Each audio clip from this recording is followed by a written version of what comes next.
Well, tomorrow, not today, we get to try out the coyote sound effect. Get ready for that. Full moon at, 7:13, I believe, in the morning. Tomorrow, we will have a Sagittarian full moon, and that presents a problem because today the moon is in Scorpio. Well, no problem. We will get it there. When does that happen? It happens tonight at 10:39 Eastern Time.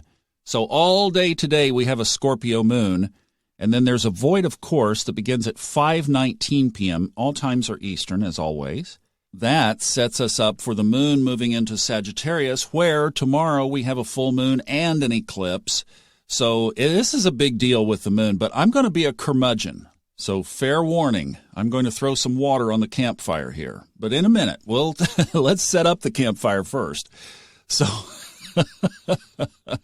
tomorrow, it'll be all right. It'll be okay. Now y'all are going to stay with me. So 7:11 in the morning Eastern Time is when the eclipse starts. And then it peaks at 7:19, and then it ends at 7:26. That's a shorty. It's like 14 minutes. Very short eclipse by eclipse standards, and only visible in the United States. Like there's this swath of western U.S., and it's kind of an upside-down bell curve shape that goes down. So if you're in the eastern U.S. where I am, won't see it. Of course, it'll be light. If you are in Europe, you won't see it. If you're in Japan, Malaysia, certain parts of Australia, you'll get it. Okay, now that's tomorrow's business. That's the full moon and the eclipse tomorrow. Let's bring our territory back to today because we have today's business. And like I said, yesterday, today, we've been in this Scorpio moon, so we'll have that all through the rest of today. But here's something of note. So this Scorpio moon is in a grand trine, so just think of a big triangle in the middle of the chart. And the 3 points of the triangle are the moon, Mars, which is in Cancer, which is grumpy over there in Cancer, and then Neptune. Ooh, Neptune is in Pisces. Now this grand trine, this little whiff of energy, will only be there until about 3 o'clock this afternoon Eastern Time. But while it's there, you could use this to really do some deep internal digging. So if you have something that you're working on right here ahead of this eclipse, you could grab your journal and do what you do. I really strongly advocate this. Do what you do to get in your prime zone. For me, hiking trail, boom. For you, what is it? Yoga, bubble bath, traditional meditating, sitting perhaps cross-legged or sitting and just quieting, maybe some music, whatever it is where your most amplified zone is, take some time before 3 o'clock Eastern to get into it. If you have questions or are working through things with the universe, not saying it'll show up, but I'm just saying prime time for receptivity. Now, let's talk about the eclipse for just a minute because I was going to spend time on that today, give you a little outlook of what my plan is for the week here, talk about the eclipse for the rest of today, and then we'll do the eclipse tomorrow with all of the other aspects, which there are some key ones, including a square with Jupiter. What does that mean?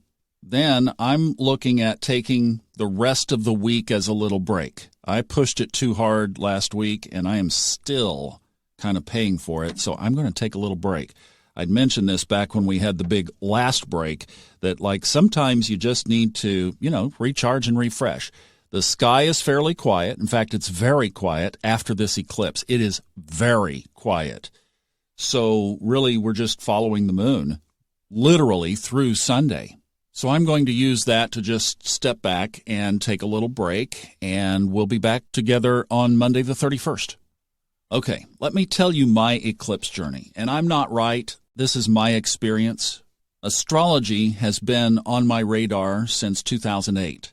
I really ramped up my study of it in 2018. The podcast started in 2019. So this is I'd say in relative terms, my goodness, you take a guy like Steve Forrest, who is 72, who has been doing readings for 50 years. I mean, that gives you a context of things when you see this over and over and over. But I got real excited about the 2017 full solar eclipse, if you remember, that happened in certain parts of the United States, and I was close to a full eclipse area. So I went to Casper, Wyoming, and experienced the full solar eclipse. And I got to tell you, if you ever have the opportunity to see one, definitely make arrangements to go. It is a natural phenomenon that is absolutely incredible. Casper, I guess, would be a foothills kind of mountain kind of area, terrain, but the only thing I could imagine that would be more incredible is if you were out on the middle of the ocean in a boat and you just had a full, uninterrupted, horizon-level 360. When that glow starts to drift down onto the horizon, would just send chills down your spine thinking about it. So it's an amazing event. But I took it really seriously in light of all of the manifesting, and I made an extensive list of stuff that was, well, let's just say a stretch.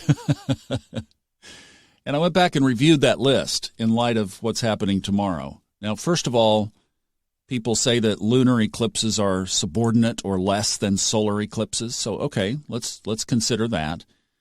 But very little from that list unfolded. I think there are some setups. Yes, absolutely, some setups. And with that kind of a major eclipse, I would absolutely give that a long series of solar and lunar cycles to unfold. Okay, granted. And actually, one of those things was a Subaru Outback, which I just got one, and that was one of the things on that list that I totally had forgotten about. But hey, that was something that was there. You know what? In light of time, I'm going to defer this now to tomorrow. So we'll come back and do myths tomorrow, but I just wanted to keep this proportionate. But I think that there are a lot of myths around eclipses, and that's what we'll talk about, are some myths from around the world and what I think eclipses, or how I think eclipses should be framed. And it basically is just taking what's there and experiencing the natural wonder. But I'll tell you why when we get back together tomorrow. Eclipse Day, Howl at the Moon Day, Full Moon Day, and our last day for this week of podcasts. All tomorrow on the Fun Astrology Podcast. Thanks for stopping by. See you then. Bye-bye.